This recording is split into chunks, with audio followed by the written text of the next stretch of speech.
नमस्कार, सप्ततारा न्यूजमध्ये आपले स्वागत आहे। आज गुरुवार दिनांक 8 ऑगस्ट 2024 न्यूज बुलेटिनमध्ये जाणून घेऊया आजच्या ठळक घडामोडी। महायुतीचे सरकार पुन्हा एकदा राज्यात सत्तेवर आणण्याचा कोरेगावात पण नामदार महेश शिंदे झाले भावूक। विरोधकांच्या राजकारणावर उभे केले प्रश्नचिन्ह। मुख्यमंत्री उपमुख्यमंत्र्यांनी महाराष्ट्राच्या कल्याणासाठी अमूल्य योगदान दिले आहे। सामान्य गिरणी कामगाराचा रिक्षा चालक असलेला एकनाथ शिंदे हा राज्याचा मुख्यमंत्री होऊ शकतो, तर देवेंद्र फडणवीस यांच्यासारख्या ब्राह्मण नेतृत्वाने सिंचनासह महत्त्वाचे प्रश्न सोडविले, राज्याला देश पातळीवर क्रमांक 1 चे राज्य बनविले।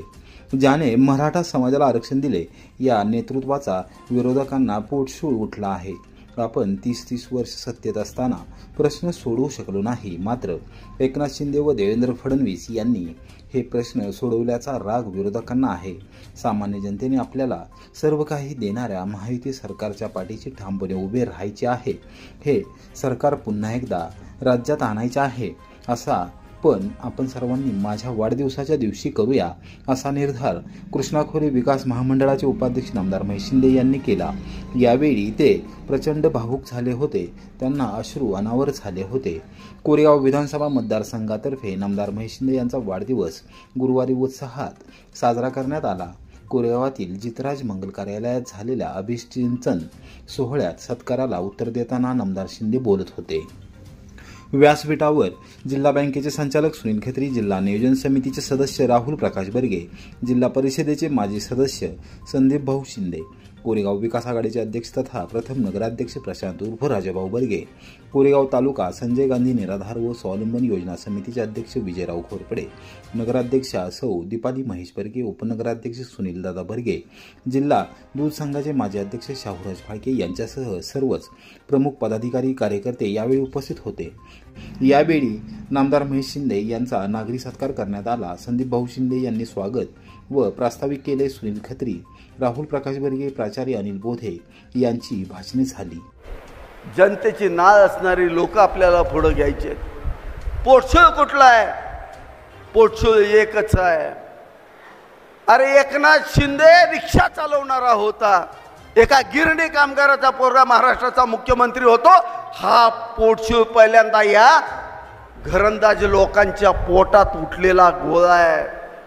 दुसरा पोटशूळ काय आहे?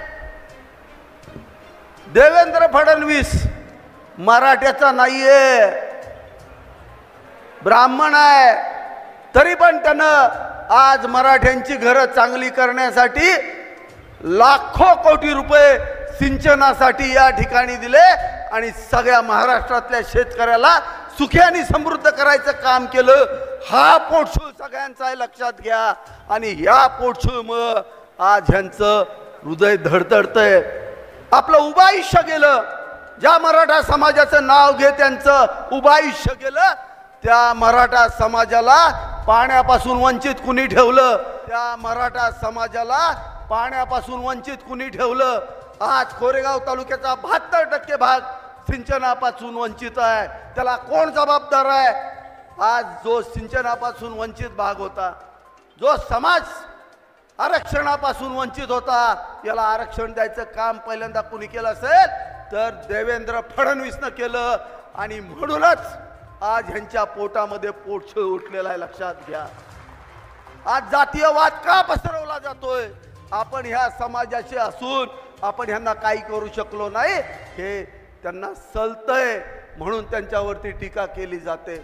माझं जाहीर आव्हान आहे, जे लोक आज आंदोलन करतायत मला त्यांना विचारायचे, तुम्ही देवेंद्र फडणवीस साहेबांच्या विरुद्ध आंदोलन करताय ना, तर मला तुम्हाला एक प्रश्न विचारायचे। गेल्या 30 वर्ष बारामतीची सत्ता या महाराष्ट्र राज्यावरती होती, मराठा समाजाचं राज्य होतं। त्यावेळेला ज्यावेळेला मराठाच्या आरक्षणाचा मुद्दा आला, त्यावेळेला तुम्ही कुठं झोपला होता? ज्या माणसानं आम्हाला आरक्षण दिलं, ज्या माणसानं आम्हाला सिंचनाचं पाणी दिलं, ज्या माणसानं हे महाराष्ट्र राज्य देशामध्ये नंबर 1 आणलं, आज त्या माणसाला तुम्ही त्रास देताय।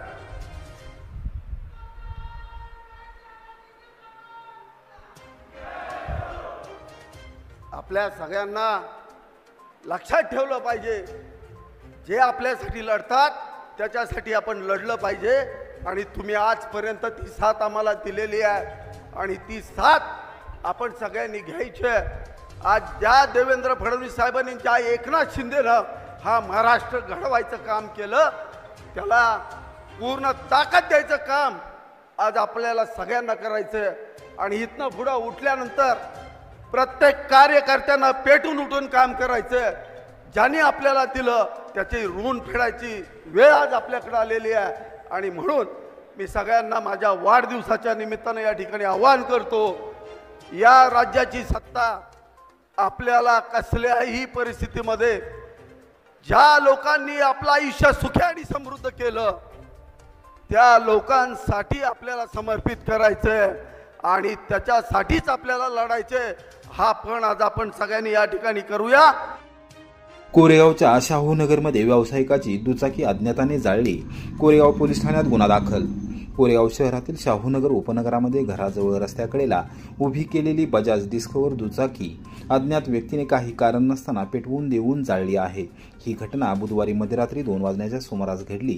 यल्लप्पा नारायण गुत्तेदार यांच्या मालकीची ही दुचाकी असून त्यांच्या कुटुंबातील सदस्यांनी पाणी मारून आग आटोक्यात आणली. या प्रकरणी कोरेगाव पोलीस ठाण्यात गुरुवारी सायंकाळी 7:30 वाजता अज्ञात व्यक्तीच्या विरोधात गुन्हा दाखल करण्यात आला आहे.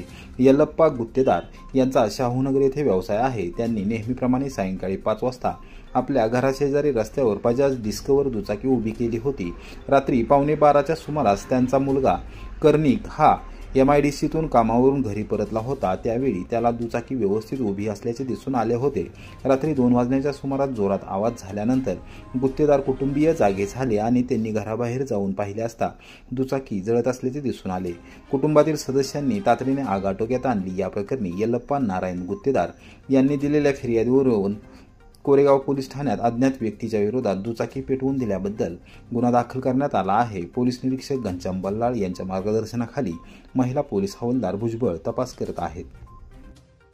कोरेगावात गुरुवारी दिवसभरात 300 हरकतींवर सुनावणी पूर्ण.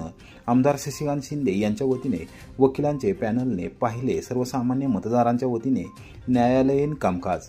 कोरेगाव विधानसभा मतदारसंघात मतदार यादीतील नावांवर मोठ्या प्रमाणावर आक्षेप घेण्यात आले असून त्यावरील सुनावणीचे कामकाज सुरू आहे. गुरुवारी सकाळी 11 वाजल्यापासून प्रांताधिकारी कार्यालयात मोठी गर्दी उसळली होती. राष्ट्रवादी काँग्रेस शरदचंद्र पवार पक्षाचे आमदार शशिकांत शिंदे यांच्या माध्यमातून वकिलांचे पॅनल काम करत असून मतदारांच्या वतीने न्यायालयीन कामकाज करत आहेत. गुरुवारी दिवसभरात 300 हरकतींवर सुनावणी पार पडली. शिवसेनेचे तालुका प्रमुख संजय काटकर यांनी निवडणूक आयोगाच्या पोर्टलवर आणि वेबसाईटवर ऑनलाईन पद्धतीने मतदार यादीतील अनेक नावांवर हरकत घेतल्याने मतदार नोंदणी अधिकारी या नात्याने प्रांताधिकारी अभिजित नाईक यांनी सोमवारपासून हरकतींवर सुनावणी ठेवली आहे. गुरुवारी सुमारे 1000 हरकतींवर सुनावणी ठेवली होती. त्यापैकी केवळ 300 हरकतींवर सुनावणी होऊ शकली. ॲडव्होकेट पांडुरंग भोसले, ॲडव्होकेट धैर्यशील घारगे, advocate Amar Shirke, advocate Nilesh Zanjurne, advocate Anil Phalke, advocate Apurva Barge, advocate Pratiksha Salunkhe यांनी मतदारांच्या वतीने न्यायालयीन कामकाज पाहिले. राष्ट्रवादी काँग्रेस शरदचंद्र पवार पक्षाने आक्रमक भूमिका घेतली. कोणत्याही परिस्थितीत एकही मतदार मतदानापासून वंचित राहणार नाही याची दक्षता घेत आहोत. न्यायालयीन कामकाजादरम्यान सर्व कागदोपत्री पुरावे सादर केले जात आहेत. वास्तविक पाहता ज्याने हरकतदार म्हणून हरकत नोंदवली आहे ती व्यक्ती एकाही सुनावणीला हजर राहिलेली नाही. याबाबत निवडणूक आयोगाच्या निर्देशाप्रमाणे मतदार नोंदणी अधिकारी या नात्याने प्रांताधिकारी अभिजित नाईक यांनी त्यांच्या विरोधात कारवाई करणे अपेक्षित आहे. याविषयी आमदार शशिकांत शिंदे यांच्याशी चर्चा करून पुढील भूमिका ठरवणार असल्याचे वकिलांच्या पॅनलचे प्रमुख ॲडव्होकेट पांडुरंग भोसले यांनी सांगितले. दहिवडी मायनी रस्त्यावर ट्रक टेम्पोची धडक, दोन्ही वाहनांचे मोठे नुकसान, सुदैवाने जीवितहानी नाही. सांगली नाशिक राज्यमार्गावर दहिवडी शहरातील खांडसरी चौकानजीक गुरुवारी पहाटे 5:30 वाजण्याच्या सुमारास भरधाव ट्रक आणि टेम्पोची समोरासमोर धडक होऊन झालेल्या अपघातामध्ये दोन्ही वाहनांचे मोठे नुकसान झाले. सुदैवाने जीवितहानी झाली नाही. अपघातामुळे मोठ्या प्रमाणावर वाहतूक कोंडी झाली होती. मात्र दहिवडी वाहतूक नियंत्रण शाखेच्या कर्मचाऱ्यांनी तात्काळ घटनास्थळी धाव घेऊन वाहतूक सुरळीत केली. नाशिक येथून सांगलीकडे आयशर टेम्पोमधून कपडे धुण्याच्या पावडरची पोती घेऊन चालक निघाला होता, तर सिंधुदुर्ग येथून अहमदनगरकडे बांबू घेऊन निघाला होता. आयशर टेम्पो चालक आनंदा शंकर पणगर वय 49 याला चालत्या टेम्पोवरच झोप लागली आणि झोपेतच त्याने समोरून येणाऱ्या ट्रकला धडक दिली। दहिवडीच्या शासकीय रुग्णवाहिकेतून जखमी टेम्पो चालक आनंदा बंडगर याला रुग्णालयात उपचारार्थ दाखल करण्यात आले। या अपघातात दोन्ही वाहनांचे मोठे नुकसान झाले। सुदैवाने जीवितहानी झाली नाही। अपघातामुळे मोठ्या प्रमाणावर वाहतूक कोंडी झाली होती। मात्र दहिवडी वाहतूक नियंत्रण शाखेच्या कर्मचाऱ्यांनी तात्काळ घटनास्थळी धाव घेऊन वाहतूक सुरळीत केली। या अपघाताची नोंद रात्री 8 वाजता दहिवडी पोलीस ठाण्यात करण्यात आली।